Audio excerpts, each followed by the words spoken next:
Hello student, this is Sonia Dhiman. How are you all?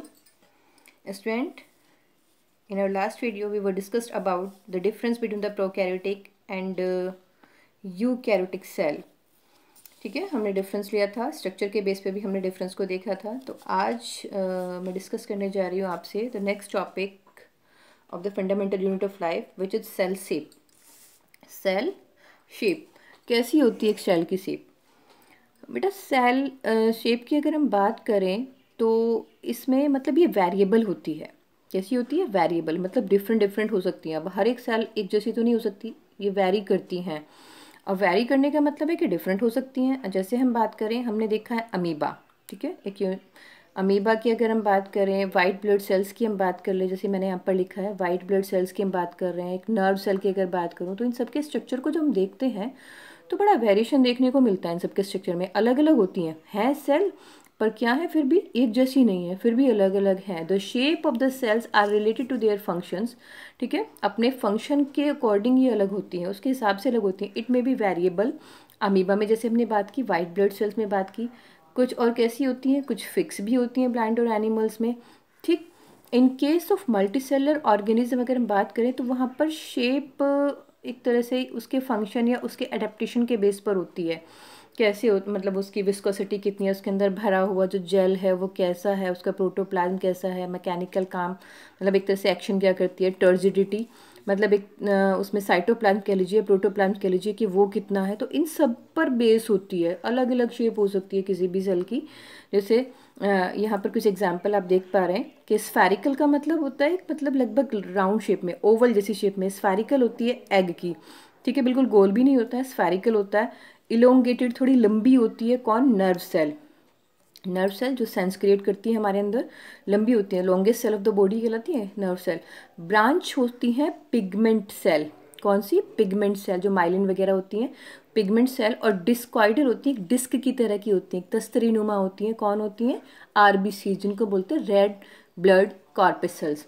तो बेटा अलग अलग शेप की हो सकती है. You can see here the structure of amoeba. आप अमीबा को देख पा रहे हैं, ये भी एक सेल है. ठीक, तो हर एक सेल वैसे नहीं होती है जो अभी तक आप देख पा रहे हैं कि ये प्लांट सेल होती है, एनिमल सेल प्लाज्मा मेम्ब्रेन हो जाएगी, वैसी नहीं होती है. ये अमीबा है और ये भी एक सेल है. You can see here the pseudopodia.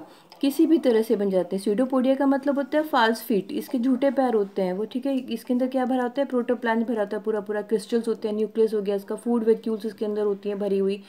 अब आपने पैरामीशियम भी देखा है, ठीक है, अगर मैं उसको ड्रॉ करना, एक शू शेप का इस तरह से हो जाता है, तो ये भी एक सेल है. इसके जैसी तो ये भी नहीं नज़र आती है.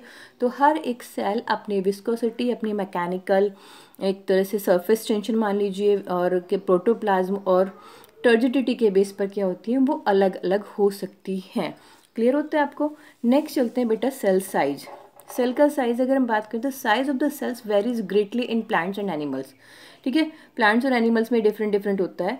ऐसा माना जाता है कि मतलब प्लांट्स में सेल्स थोड़ा बड़ी हो जाती हैं, एनिमल्स में छोटी होती हैं. बट एनिमल्स में भी कुछ सेल्स बड़ी देखी गई. जैसे मैं आपसे यहाँ बात करने वाली हूँ किसके बारे में, कुछ ऐसी भी होती हैं the some cells are visible to the naked I.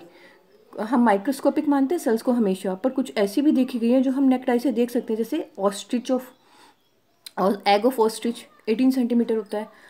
Ostrich का जो एग होता है, ओव्यूल होता है साइकस का, साइकस का जो ओव्यूल होता है फीमेल पार्ट है, ये भी क्या होता है? बहुत बड़ा होता है, जिसको हम सिंपल आई से, अपनी नेक्ड आई से दे सकते हैं.